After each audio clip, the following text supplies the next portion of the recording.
Hello everyone. So we are continuing with our top 100 light questions on LeetCode, and today we will pick the problem named as Jump Game 2.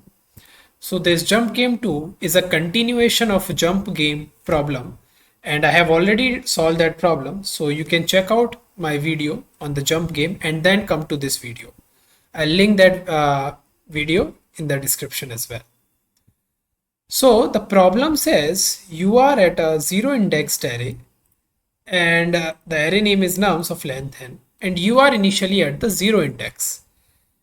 Now each element of the array represent the maximum length of a forward jump from that current index. Now in other words, if you are at index I, then you can jump to any of the indexes till I plus nums of I. Okay, so you have to return the minimum number of jumps to reach to this last value, which is nums of n minus 1. So this is the problem. If you quickly look at the constraints, it is 10 is power 4 array size and nums of the value is 10 is power 3. And it is guaranteed that you can reach nums of n minus 1. So it is not like whether you can reach it or not. The question says it's guaranteed, so it makes it little easy. And now we just have to find the minimum jumps in which we can do that. So the problem is done. Let's come to our whiteboard and see how we will solve this problem. So let's look at the examples first.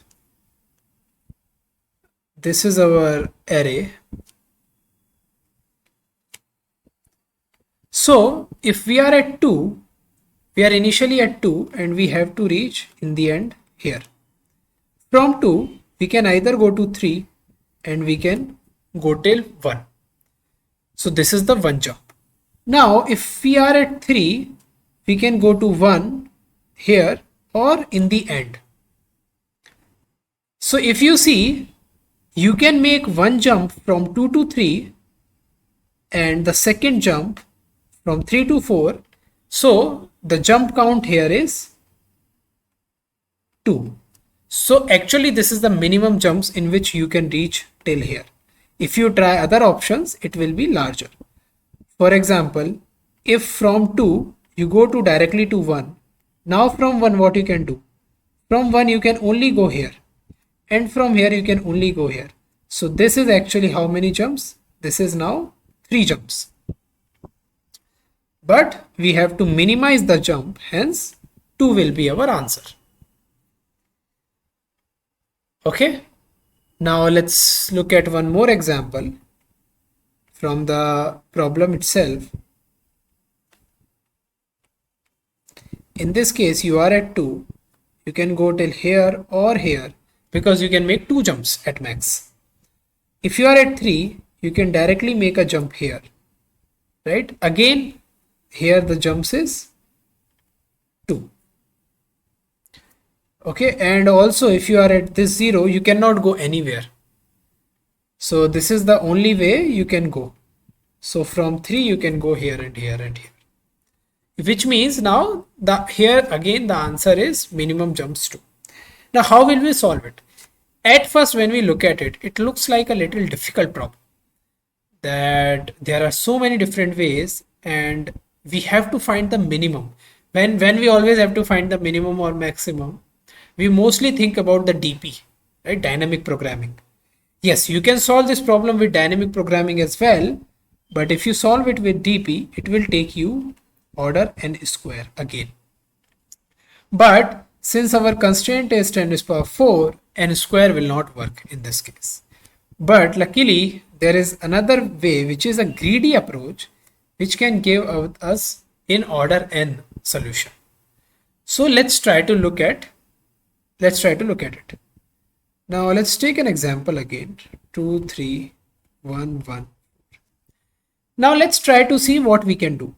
Now we are at 2. From 2 we can go at 2 places, 3 and 1.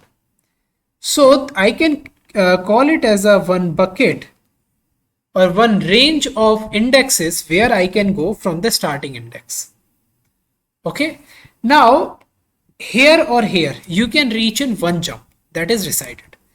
Now from here, where you can go, from here you can go, okay, let me use different color. Yeah, from here you can go here and here outside the box, because inside the box we can already reach. Now from this one we can only reach till here. So if you look at it collectively from this box, what are the places you can reach? You can reach to all of these places. Okay, it means that you have, in this case you have, this place also consists of the last index. It means you have reached till the end as well. So if you see, this is sort of a bucket approach in which we are trying to explore all the range of indexes I can move from the current set of indexes. So now if you see here, in this case, we need only 2 jumps.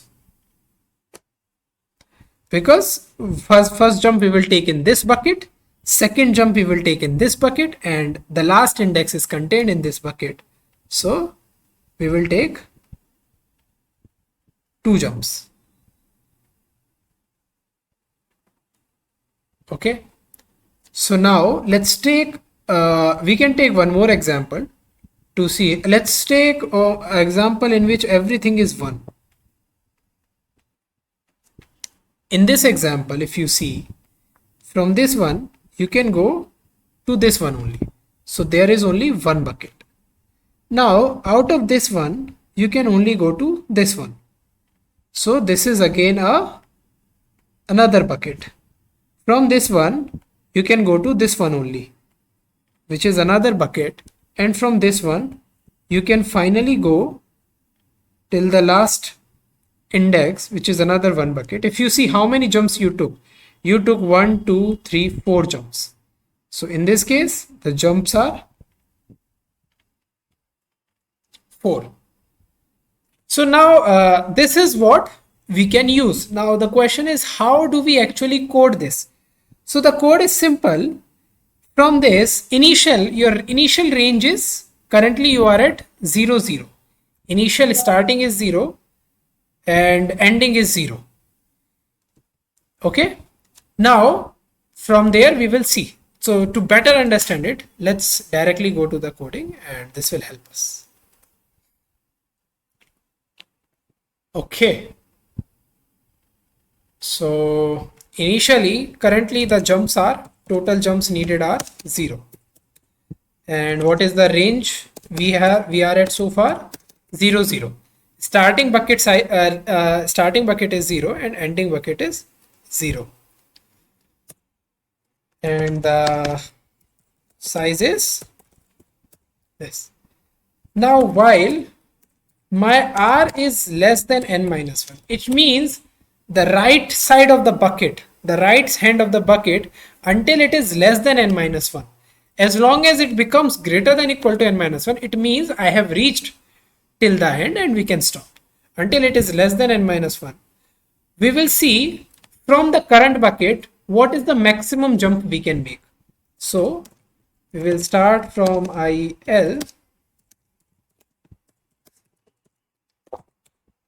So we need a variable as well, maximum jump. So it will be max of ma comma I plus nums of I. I is the current index and nums of I is the how much forward I can jump from this index. So after this, so this is like you travel on the current bucket and you find out the maximum range for the next bucket. So now if you see here, the R, new R becomes that maximum range, and what will be our L? The new bucket will start from, since the old bucket ends at R, new bucket should start from R plus 1. Okay, and we should also increase our jumps because we have taken 1 jump. So with this, that's it. If you return the jump count, it will give you the minimum jumps needed. So again, what we did, this is our initial bucket range, and with this we will update our bucket range after every jump. And let's now run this code.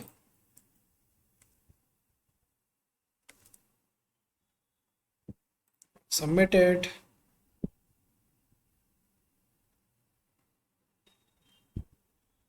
Okay, so this is correct. So now you can see very simply we did this code by using the bucketing approach. There are many different approaches to solve this problem, but this is very simple to understand. Okay, so if you want to look at it one last time, we bucket our approach from the starting index. We try to see wherever we can go, we bucket it, and then from that bucket we try to see where all we can go. Okay, and now if you see in the code again, you may think, okay, there are two nested loops, it could be n square. But if you see the for loop, it starts from L and goes to R. And if you see, the bucket is not overlapping. Each bucket is different. And the total iteration you are doing is on the all the buckets. And if we see our buckets, they are disjoint. So first you are iterating here, then you are iterating here, and then finally you are iterating here. So you are iterating only one time the complete array, which gives you the order n time complexity. So sometimes it is difficult to see why order n time, and this is how. So with this, we are done with this problem. If you have any doubts, drop me in the comment box. If you like this question and if you want to see more such videos, you can subscribe to my channel and I'll be posting a lot more videos. Until then, I'll see you next time.